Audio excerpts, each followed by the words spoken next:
Bonjour à tous, bienvenue sur la chaîne de l'Hexagon Crypto. Nous sommes le samedi 6 janvier 2024, il est 9 h à l'heure à laquelle je fais cette vidéo. On se réveille avec une cryptomap dans le rouge, bien sûr, parce que le Bitcoin chute, alors forcément tout le reste du marché chute avec lui. On va regarder ensemble qu'est-ce qui se passe concrètement, on va regarder ensemble les cryptos aussi du top 100. Allez, on démarre cette vidéo avec directement le crypto Fear and Greed qui reste à 70, donc clairement dans l'indicateur euphorie, cupidité. Donc ça reste toujours très élevé. Bien sûr, c'est jamais le bon moment pour prendre des positions quand on est dans du vert. Il faut toujours prendre les positions quand on est dans le rouge plutôt que dans le vert, parce qu'en général, quand on est dans l'euphorie, c'est souvent là où il peut y avoir des retournements, donc c'est pas forcément les meilleurs moments. Et surtout, on va regarder notre Bitcoin en vue jour. Là, ici, on démarre cette analyse technique avec notre Bitcoin qui a connu malheureusement un rejet. Avant de vous en parler, je rappelle bien sûr à tout le monde que tout ce que je vais dire dans cette vidéo n'est en aucun cas des conseils financiers. Alors, Bitcoin vue jour, effectivement, nous avons connu un rejet hier, une nouvelle fois, par le haut du range. Je vous l'avais dit, hein, ça c'est le niveau clé de toute façon qu'on attend de breaker. Il est là, c'est le haut du range. Tant qu'on ne break pas ce haut du range, malheureusement, on n'aura aucun pump. On est bloqué par la résistance des 44 320 $. Ça, c'est la résistance qu'il faut breaker. Malheureusement, tant qu'on ne break pas cette résistance, c'est pas la peine d'espérer quoi que ce soit. On est bloqué, on n'ira pas chercher de points plus haut. Donc 44 320, vous le voyez. Hier, enfin avant-hier, on a été chercher le niveau, on n'a pas réussi à le breaker, même si avant-hier on a fait une mèche ici au 44 768. À aucun moment on a breaké le niveau clé. Hier, on est venu le toucher. Hier, on a même été chercher ici les 44 445, mais à aucun moment on a breaké. Et là, eh bien, aujourd'hui, une nouvelle fois, on a touché, puis rejet. Malheureusement, donc forcément, c'est une résistance. Donc si on est rejeté, qu'est-ce qui se passe? Eh bien forcément, on chute. Alors nous, heureusement, je dis bien heureusement que ici, nous avons cette ligne de tendance baissière qui est là, qu'on avait breaké par le haut. Vous la voyez, cette ligne bleue. On l'avait breaké par le haut ici, une première fois, puis une deuxième fois ici.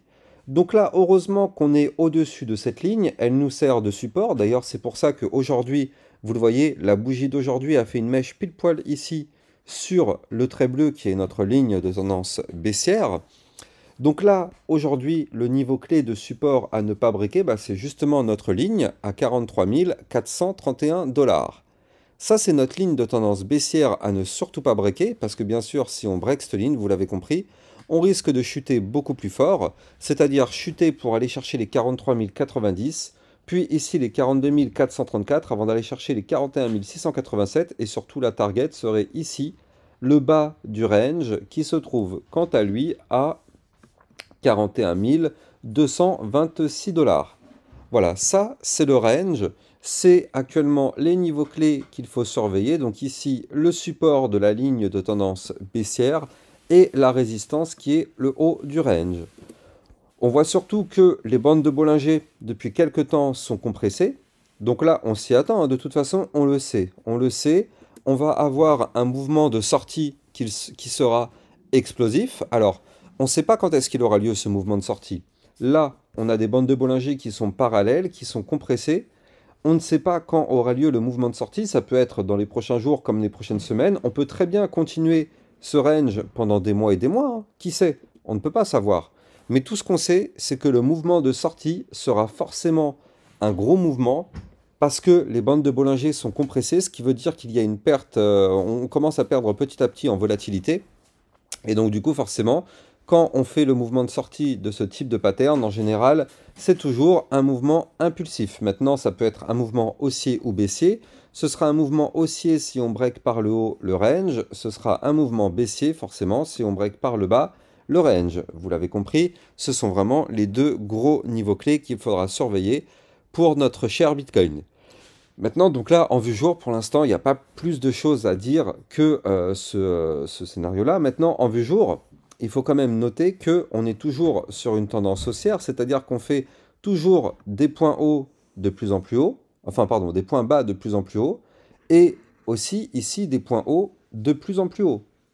Donc là, pour l'instant, en vue jour, on reste toujours sur une tendance haussière, donc tant mieux.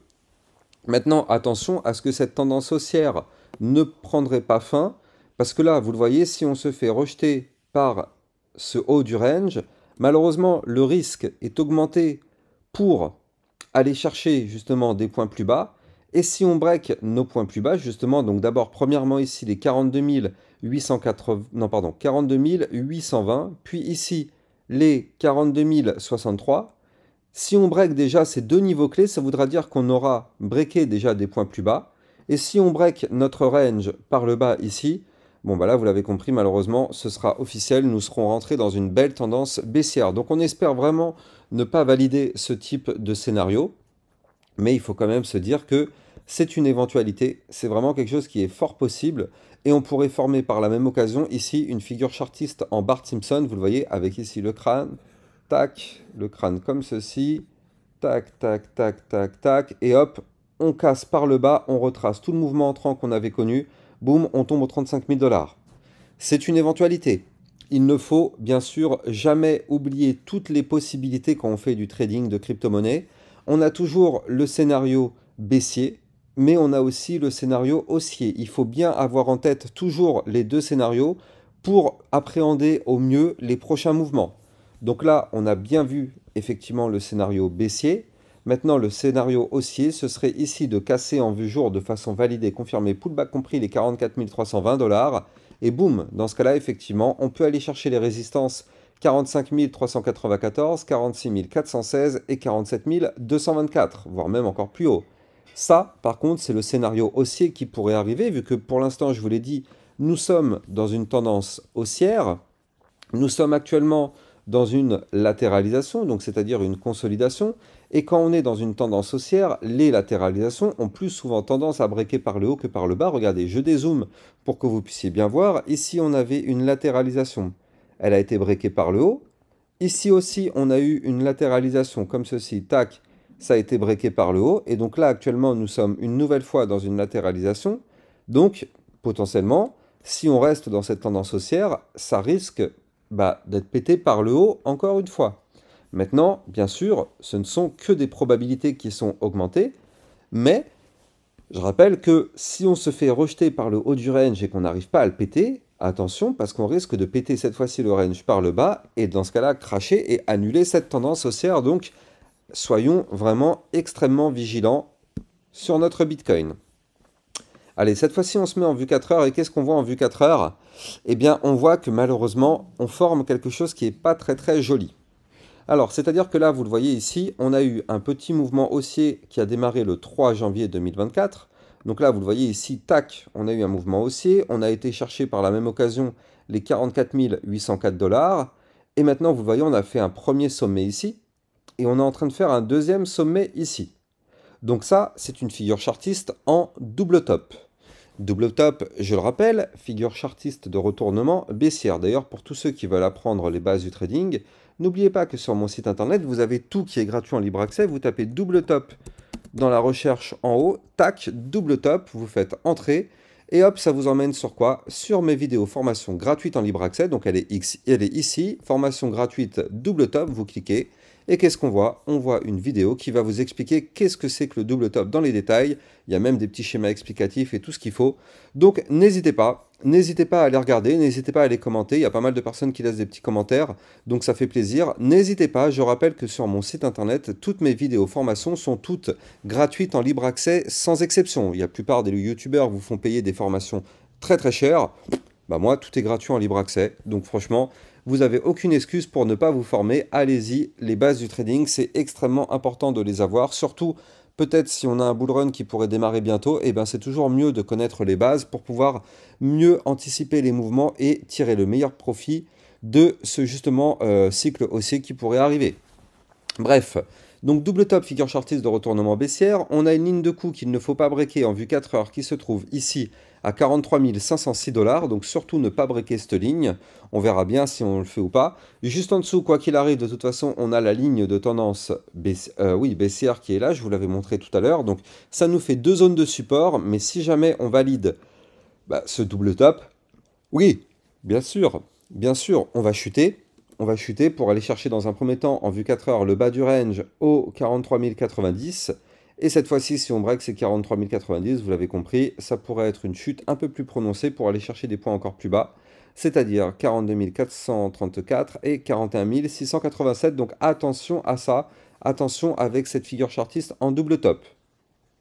Elle n'est pas validée, on ne sait pas si elle va être validée, mais je préfère tout de même vous en parler parce qu'il faut quand même se méfier. En général, le samedi, il n'y a pas trop de mouvements, donc c'est un peu plus propice aux mouvements baissiers, plutôt que haussiers qui ont besoin de gros volumes. Donc bon, soyons quand même extrêmement méfiants. On a ce type de pattern qui est là sous nos yeux. C'est pas validé, mais ça se pourrait que, malheureusement, ça se valide peut-être dans les prochaines 72 heures. De la vue 4 heures, de toute façon, c'est pour les 72 heures. Mais en tout cas, quoi qu'il arrive, de toute façon, pour être un petit peu rassurant, au pire des cas, n'oublions pas qu'on est dans un range. N'oublions pas qu'on est dans un range, donc au pire des cas, même si on valide ce double top, on commence à cracher, on a quand même les 43 090 qui correspondent au bas du range, qui est une zone de support, donc ça veut dire que, eh bien, on peut très bien continuer de rester dans cette latéralisation, chercher les 43 090, c'est un niveau de support, on rebondit, boum, on retourne chercher le haut du range par la suite aux 44 320 $. Voilà. C'est pour être un petit peu rassurant aussi, tant qu'on est dans le range, de toute façon en vue 4 heures, tout va bien, il n'y a pas de souci particulier. Allez, on va regarder maintenant justement donc les cryptos du top 100. Bien sûr, avant ça, je rappelle, je compte sur vous pour mettre un maximum de likes et de commentaires. C'est grâce à ça que ma chaîne YouTube évolue. On est en 2024, nouvelle année. Je compte sur vous pour donner un maximum de force à ma chaîne YouTube. Les amis, vous le savez, ça fait maintenant 2 ans, jour pour jour, que je suis là. Enfin, jour pour jour, non. Mais ça fait 2 ans, tous les jours que je suis là. Malade ou pas, peu importe les situations, je vous fais une vidéo tous les jours. Une, voire même deux, voire même trois, hein. Des fois, vous avez déjà eu 3 vidéos par jour. Des fois, quand il y a des états d'urgence sur le Bitcoin, je vous fais 2 ou 3 vidéos. Une le midi et une le soir aussi. Donc bref, je pense que si vous kiffez ma chaîne YouTube, faites-le moi savoir, mettez un maximum de likes et ça permet vraiment à ma chaîne YouTube d'être mise en avant par les algorithmes de recherche. Donc les amis, je compte sur vous.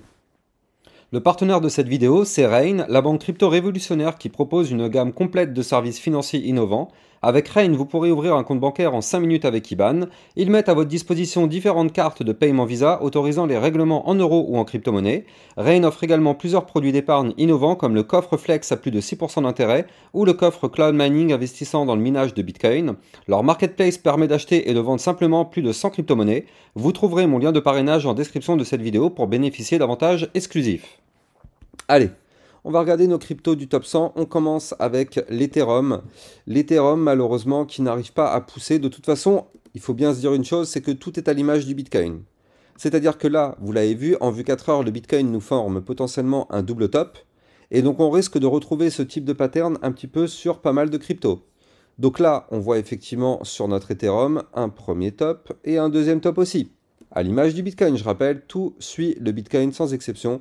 Donc, il faut toujours être très attentif à ce que fait le Bitcoin. Là, en vue 4 heures, on est actuellement sur un range, comme le Bitcoin d'ailleurs, sur l'Ethereum. Donc, du coup, ça veut dire quoi? Ça veut dire que si on valide le double top ici en breakant de façon validée, confirmée, pullback compris, la ligne de coup du pattern au 2224,79 $, eh bien, ça pourrait être un premier signe baissier. Mais dans ce cas-là, vu qu'on est dans un range, on pourrait aller chercher le bas du range qui se trouve quant à lui à 2206 $, qui sera la zone de support à ne pas breaker. Si on break ce support des 2206, bien sûr, là sur l'Ethereum, il faudra se préparer parce que ça risque de chuter peut-être un petit peu plus fort pour aller chercher, pourquoi pas dans un premier temps, ici, la ligne de tendance baissière qui se trouve aux 2175 $, voire même des points encore plus bas, attention. Mais pour l'instant, nous sommes dans un range en vue 4 heures, compressé entre le support du bas du range au 2206 et le ruban de moyenne mobile qui se trouve ici en haut de range à 2278. Donc vous l'avez compris, si on veut du pump, il faut breaker en vue 4 heures de façon validée, confirmée, pullback compris, les 2278. XRP. XRP, lui, par contre, je vous avais dit, lui, pour l'instant, il n'a pas repris de tendance haussière. Lui, ça reste toujours dangereux. Donc là, pour l'instant, nous sommes dans une phase baissière. Vous le voyez, on avait formé un range que malheureusement, nous avions breaké par le bas ici. Donc là, pour l'instant, XRP, il est dans une configuration baissière. Mais par contre, regardez. Attention, on pourrait peut-être invalider cette tendance baissière. Je vais mettre une petite alerte d'ailleurs, ici, hop, comme ceci. Pourquoi ? Parce que là, on a un XRP qui, d'accord, est en configuration baissière suite à la cassure du range par le bas. Mais surtout, on voit que peut-être on est en train de former un premier bottom et peut-être ici un deuxième bottom. Donc ce qui serait bien, c'est de remonter, aller chercher la ligne de coup du pattern qui se trouve à 0,5756. Et si on break effectivement en vue 4 heures, validé, confirmé, pullback compris ce niveau-là, on pourrait avoir une petite remontada du XRP pour aller chercher dans un premier temps ici le haut du range qui se trouve quant à lui à 0,5894, voire même le ruban de moyenne mobile au 0,74. Donc là, on espère vraiment que ce double bottom va se concrétiser. Pour l'instant, on n'y est pas encore. Il nous manque toute cette partie-là, vous le voyez, il nous manque ça, cette partie de droite. On ne l'a pas. Donc tant qu'on ne l'a pas, effectivement, bah, il n'y a rien, hein. Maintenant, si jamais on arrive à la faire, eh bien oui, on peut avoir un XRP qui remonte. On est ici sur une belle zone de support au 0,5578, donc pour l'instant, il y a peut-être une zone d'espoir. Par contre, si on break les 0,5578, l'espoir, vous l'avez compris, s'envole en fumée. Shiba. Shiba, attention. Attention sur le Shiba. On est actuellement sur un range. Donc de toute façon, encore une fois, hein, tout est à l'image du Bitcoin. C'est toujours lui le boss. C'est lui qu'il faut surveiller très attentivement. C'est pour ça d'ailleurs que moi, je vous commence toutes mes vidéos par une analyse poussée du Bitcoin. Donc là, le Shiba, on est sur un range. On est surtout maintenant sur le bas du range au 0,009480. Zone de support qu'il ne faut pas breaker. Vous l'avez compris, si on break ce support, on risque de chuter et chuter plutôt fort pour aller chercher ici les 0,009098, voire même les 0,008845. Donc attention à ne pas breaker ces supports sur le Shiba Inu, cassure du range par le bas, signal de vente. Maintenant, il faut quand même tabler aussi sur le scénario haussier, c'est-à-dire que là, on est sur le bas du range, oui, mais tant que ce bas du range n'est pas cassé, c'est un support. On peut aussi imaginer le rebond sur le bas du range pour remonter et aller chercher le haut du range qui se trouve au 0,009999. Donc effectivement, ça peut aussi être une solution. On ne sait pas encore, on n'a pas de boule de cristal, mais en tout cas, on a les deux scénarios là sous le coude. Le BNB qui malheureusement a breaké son range par le bas, donc ça c'est pas forcément bon signe. On a trouvé rebond sur la moyenne mobile 100 en vue 4 heures à 299 $. Malheureusement, ça aurait été bien que le BNB break par le haut ce range, parce qu'avec des bandes de Bollinger hyper resserrées comme ça, on aurait pu avoir un très joli mouvement haussier. Malheureusement, vous le voyez dans ce range, à aucun moment le BNB n'a breaké son range par le haut. Donc là, il y a beaucoup de personnes qui se sont retrouvées piégées parce qu'ils ont pris des positions en anticipé, sans même savoir si ce range allait breaker ou pas. Donc là, effectivement, ces personnes-là se sont retrouvées piégées parce que le BNB a décidé de ne pas breaker la résistance, d'où le fait de ne jamais acheter sous résistance. Donc là, rejet par la résistance du haut du range, boum, on crash, on va chercher le bas du range, on casse le range par le bas, signal de vente, on continue de chuter. Prochaine zone de support ici, à 289,80 avant d'aller chercher les 278,9. Donc attention à ça sur le BNB, mais là c'est vrai que ça nous montre encore une fois qu'il ne faut jamais acheter sous résistance parce qu'on ne sait jamais si les résistances vont être briquées ou pas. Ici on avait une très belle configuration, on va pas se mentir, hein, avec des bandes de Bollinger très resserrées. Donc là on aurait pu avoir pourquoi pas un très joli mouvement haussier si on breakait par le haut. Malheureusement la résistance a été trop forte. Donc, il a décidé de ne pas breaker. Allez, c'est pas grave. On continue sur l'Atom Cosmos. L'Atom Cosmos, lui, c'est pareil. Attention à ça. Il a décidé malheureusement de ne pas valider hier une figure chartiste en double bottom. Vous le voyez, hier, on avait formé ici un premier bottom, puis un deuxième bottom ici. Je vous avais dit qu'il était très intéressant de surveiller tout ça, parce que si on breakait de façon validée, confirmée, pullback compris ici, les 10,535, ça pouvait être très intéressant, on aurait pu avoir une belle remontada. Malheureusement, vous le voyez, l'Atom Cosmos a décidé de ne pas vouloir breaker la ligne de coup du pattern. Encore une fois, hein, rappel sur les règles du trading, tant que les résistances ne sont pas breakées, aucun signal. Je le sais parce qu'hier, il y a une personne qui m'a contacté sur Twitter en disant « Oui, ça y est, l'atome, il va péter, il va péter. » Ben, au final, regardez ça. L'atome, à aucun moment, il a pété sa ligne de coup du pattern en double bottom. Donc, au final, pattern invalidé. Et malheureusement, qu'est-ce qui se passe derrière? On crash. On ne valide pas le pattern, vu qu'à aucun moment, on a fait une clôture validée, confirmée, pullback compris, au-dessus du niveau clé qu'il fallait breaker. Donc, on crash. On crash, c'est simple. Tant qu'on ne break pas les niveaux clés, eh bien, on patiente. C'est une règle dans le trading.